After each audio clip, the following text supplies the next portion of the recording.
Bom, pessoal, quais são os materiais que a gente usa no nosso dia a dia durante um procedimento endodôntico? Primeira coisa, brocas. Quais são as brocas?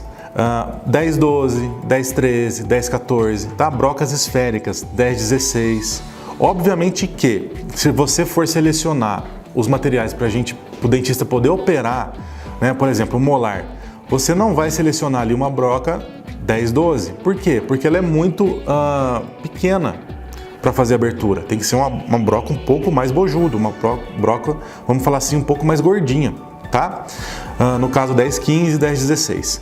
Broca específica para endo, tem a Endo-Z. A Endo-Z, geralmente, ela tem a ponta não ativa dela, ela é dourada e a ponta ativa prateada.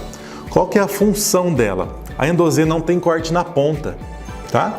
E o que acontece? Quando o cirurgião ele toca o assoalho pulpar com a Endo-Z não trepana esse dente, porque ela não tem corte nenhum. Ela é para ampliar essa abertura coronária.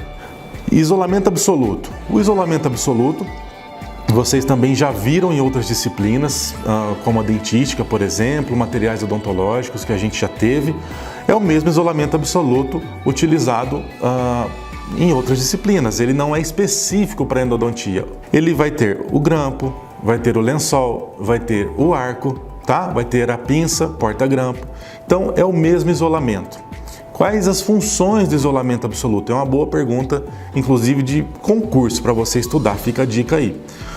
O isolamento ele vai ajudar o quê? O campo operatório ele vai ficar limpo e seco. Isso é de extrema importância para a gente diminuir a chance de contaminação intracanal, tá? Com saliva ou qualquer tipo de material. Visibilidade máxima da área que a gente vai tratar, no caso o dente, a gente vai enxergar somente aquele dente a ser tratado ali. Vai haver uma proteção de lábios e língua do paciente e também eliminação de umidade. Isso é muito importante, não contaminar o interior do canal com saliva, tá? Vocês vão ver na tela que tem aqui duas fotos com um dente isolado, um dente para dentística, né, que foram isolados 3 dentes e um dente sozinho para endodontia. Bom, mais material específico para endo. Limas manuais endodônticas. O que são essas limas manuais? Elas são instrumentos que elas têm a função de alisar e retificar a curvatura do canal, qualquer irregularidade da raiz, tá? E também o alargamento do interior desse canal. O canal, pessoal, ele tem que ser alargado de acordo com a sua anatomia. Por exemplo, um canal de um dente 21, por exemplo, ele é mais amplo do que um canal de um dente 16, do que um 36, do que um 46. Então, a gente tem que alargar mais o canal de um central para ver uma maior limpeza do interior desse canal. Se isso não for realizado, ele corre um sério risco de ter um problema, uma infecção nesse canal, porque ele não foi limpo o tanto que precisava ser.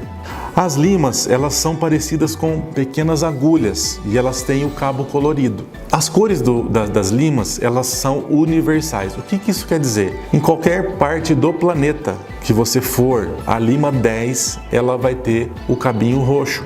A lima 20, ela vai ter o cabo amarelo. A gente tem limas de primeira série, limas de segunda série, terceira série e limas especiais. Quais são as limas especiais? São as limas de menor calibre. Limas 06, lima 08 e lima 10. Essas são as limas especiais. Depois, a gente tem a lima 15, a lima 20, 25, 30, 35 e a 40. Da lima 15 até a lima 40 são limas de primeira série. O que vocês vão notar também de interessante é o seguinte: toda primeira lima de toda série, a primeira lima da primeira série, a primeira lima da segunda série e a primeira lima da terceira série, elas têm a cor branca. Por quê?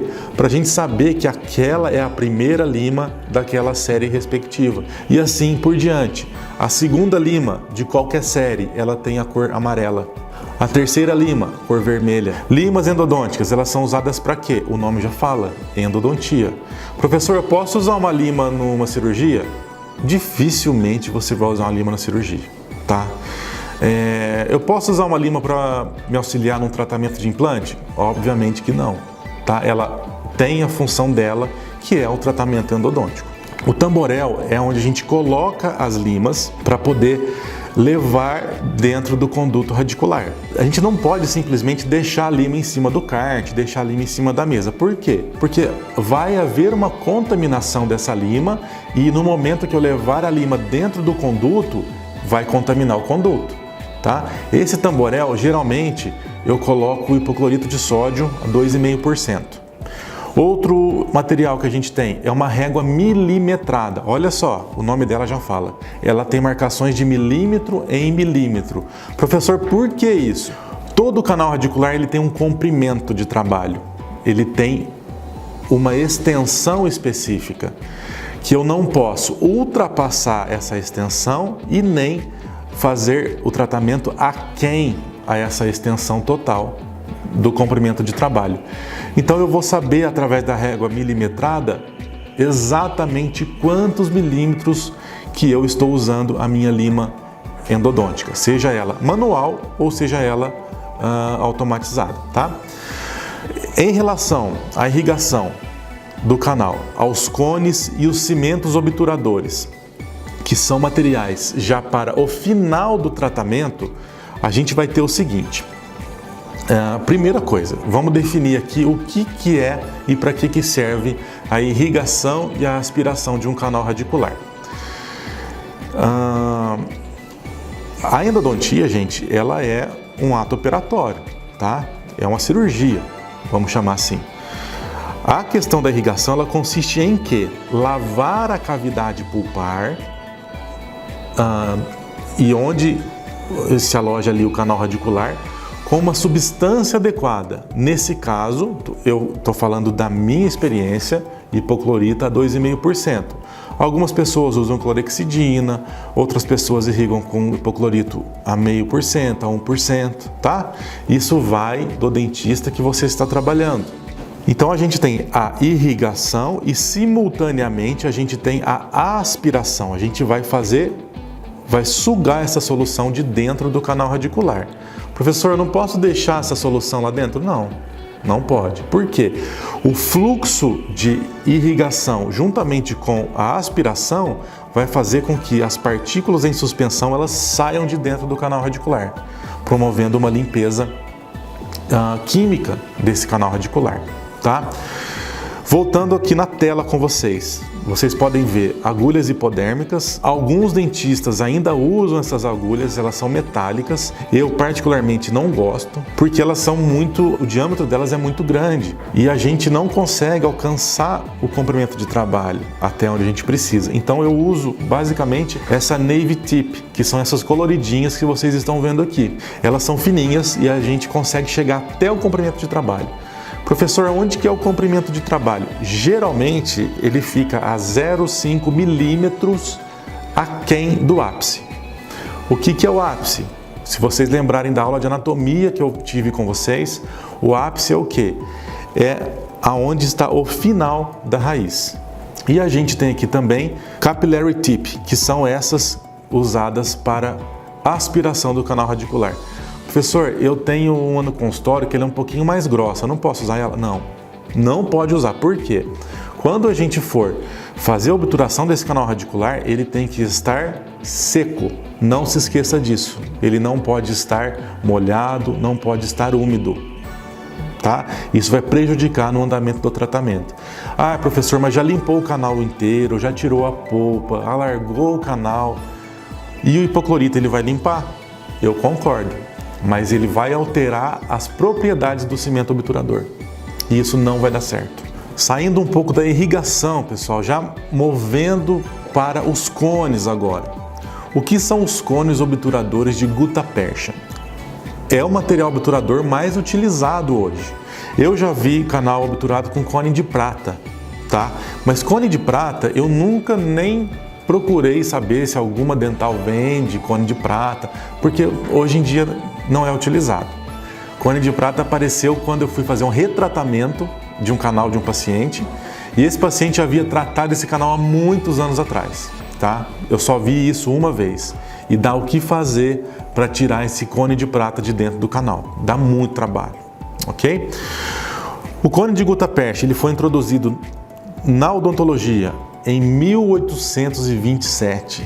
1827, faz muito tempo. É um produto de origem vegetal, tá? Ele não faz mal nenhum para o dente, ele é totalmente biocompatível, não tem problema nenhum ele ficar lá no interior do canal. Os cones de Gutta, eles são industrializados com tamanhos e diâmetros iguais aos das limas manuais que eu falei para vocês alguns minutos atrás.